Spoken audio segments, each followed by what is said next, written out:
Selamat sejahtera pelajar-pelajar tingkatan 5. Dalam video pembelajaran kita pada hari ini, cikgu akan menerangkan tajuk 6.4, isu pembangunan dan ekonomi, muka surat 126. Baik, kita dalam bab 6 sekarang ni, dalam bab 6, dan kita telah pun sampai kepada tajuk 6.4, isu pembangunan dan ekonomi. Sebaik sahaja Malaysia diwujudkan, yang mana digabungkan Singapura, Semenanjung, Sabah dan Sarawak. Negara ini adalah sebuah negara yang baru dan ia dikatakan sebagai negara yang ingin membangun. Dia nak bangun, nak maju setanding dengan negara-negara lain. Sebelum Singapura, Sabah dan Sarawak bergabung dengan Semenanjung Malaysia, membentuk Malaysia, Semenanjung Malaysia telah pun ada rancangan pembangunan dia sendiri yang dinamakan sebagai rancangan pembangunan rancangan pembangunan 5 tahun. Rancangan pembangunan 5 tahun. Mereka bina rancangan ini untuk tempoh 5 tahun bagi membangunkan Semenanjung Malaysia. Kemudian apabila Sabah, Sarawak dan Singapura bergabung, mereka pun masukkan Sabah dan Sarawak dalam pembangunan ini. Kenapa tidak disebut Singapura di sini? Sebabnya Singapura telah mencapai satu kemajuan yang lebih tinggi daripada Sabah, Sarawak dan juga Semenanjung Malaysia. Antara perkara yang dimasukkan dalam rancangan 5 tahun ini adalah penubuhan Felda. Felda ni ditubuhkan di Semenanjung Malaysia, yang mana penduduk diberikan tanah dan diberikan tanaman, iaitu kelapa sawit, untuk mereka uruskan. Itu yang diberikan oleh kerajaan. Di Sarawak tak ada Felda, tapi kita ada Felkra di Sarawak. Jadi dengan adanya rancangan begini, rakyat akan mendapat manfaat pekerjaan dan dalam masa yang sama dapat menyumbang kepada negara. Selepas Malaysia terbentuk, rujuk muka surat seterusnya, muka surat 127, wujudlah rancangan Malaysia pertama. Fokus dia dalam rancangan ini adalah untuk membangunkan pembangunan dan ekonomi.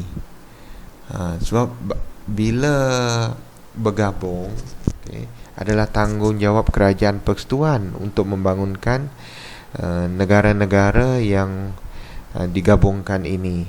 Negara-negara yang digabungkan ini iaitu Singapura, Semenanjung Malaysia, Sabah dan Sarawak. Yang menjadi isu sekarang ni adalah Sabah dan Sarawak lah, kerana dua negeri ini ataupun dua negara ini yang bergabung dengan Semenanjung Malaysia dan Singapura sangat lambat membangun. Lambat membangun. Contohnya di sini isu pembangunan ekonomi. Pelbagai isu perlu ditangani kerajaan, antaranya kurang penyediaan bantuan kewangan oleh institusi kewangan bagi pengusaha Bumiputera. Selain itu, kemudahan pengangkutan dan perhubungan di kawasan luar bandar yang perlu ditambah baik. Kita nak usahakan sesuatu, kita perlukan duit kan. Jadi tak ada pihak bank yang nak bagi duit kepada orang Bumiputera ni untuk usahakan sama ada mereka nak buka pertanian baru ataupun buka kilang. Satu lagi masalah dia pengangkutan. Masalah pengangkutan, di mana jaringan jalan raya kalau di Sabah Sarawak tak ada masa tu. Yang ada jalan air saja. Jalan air ni bukan mempercepatkan, kadang-kadang melambatkan. Kalau kita bergerak melawan arus air, akan lambatlah pergerakan kita.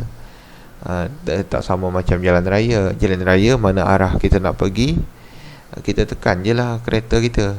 Okey, baik. Dan banyak isu yang perlu diselesaikan oleh kerajaan. Contohnya dalam muka surat 127 ini, isu-isu dan usaha yang dilakukan oleh kerajaan. Contoh, isunya terlalu bergantung pada ekspor getah dan biji timah. Bagaimana kerajaan menyelesaikan isu ini? Mempelbagaikan kegiatan ekonomi pertanian dan perindustrian pemprosesan dan mencari pasaran baru bagi getah dan biji timah. Kita tidak boleh bergantung harap kepada getah dan biji timah saja sebagai sumber pendapatan negara kita. Kita perlu perbagaikan lagi. Yang mana tadi kerajaan tubuhkan felda untuk tanaman sawit. Selain daripada sawit, kerajaan juga menanam koko untuk mempelbagaikan. Koko ni untuk apa? Untuk buat coklat. Koko untuk buat coklat. Coklat yang kita banggakan, Cadbury tu, yang iklan dalam TV semua tu diperbuat daripada koko. Negara Malaysia antara negara pengeluar koko, tapi kita tak dapat lawan Brazil lah. Brazil, kata silap cikgu, lebih banyak menanam koko. Isu-isu lain yang boleh kita lihat dalam tajuk ini adalah isu taraf hidup yang berbeza. Taraf hidup berbeza ni maksud dia ada penduduk yang kaya dan ada penduduk yang miskin. Yang kaya terus kaya, yang miskin kekal miskin. Jadi apa kerajaan buat?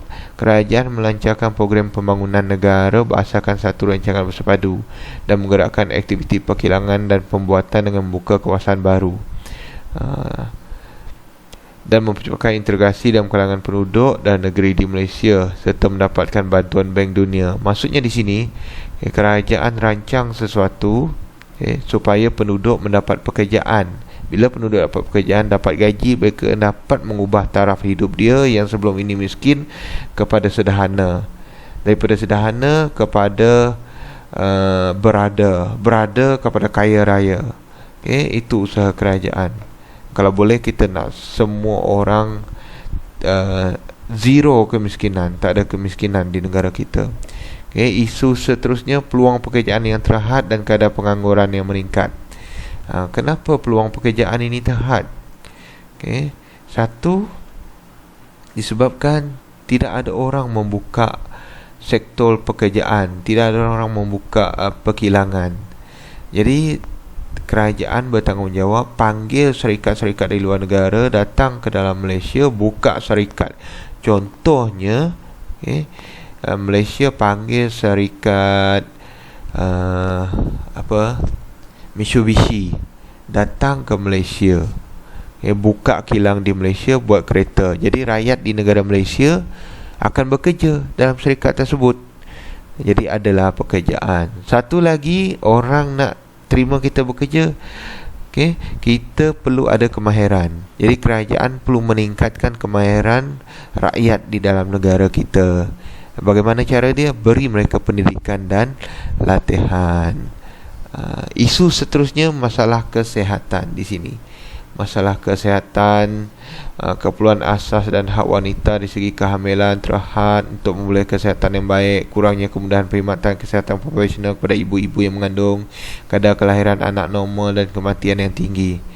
Bila perempuan, ibu-ibu ni tidak diberikan kemudahan kesihatan yang baik semasa melahirkan anak, anak itu meninggal. Bila anak itu meninggal, kerugian kepada negara, kerana setiap anak yang lahir itu akan menjadi tenaga kerja kepada negara.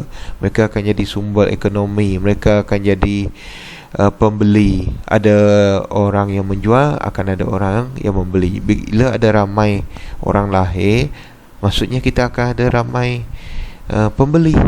Bila kita jual sesuatu, orang ramai, mereka akan beli barang kita. Jadi apa yang kerajaan buat dengan ini? Kerajaan perkenalkan program perancangan keluarga, mengurangkan kadar kelahiran yang berisiko tinggi untuk kematian, dan menambah baik perkhidmatan kesihatan yang ada di negara kita. Itu yang dibuat oleh kerajaan agar rakyat di negara kita ni maju, dan dalam masa yang sama dapat menikmati kekayaan negara kita. Baik, sampai sini saja kelas kita untuk hari ini. Okey. Tolong hadir kelas, tolong dengar penjelasan cikgu. Okey, dan dalam masa yang sama anda kena baca buku teks. Baca buku teks dan fahamkan. Kerana awak sebagai calon SPM, semua soalan SPM diambil daripada buku teks. Jadi sekarang ni ada kelebihan lah untuk awak membaca buku teks. Ulang 2-3 kali baca buku teks itu pun tak apa. Baik. Okey, sini saja kelas kita. Sekian, terima kasih.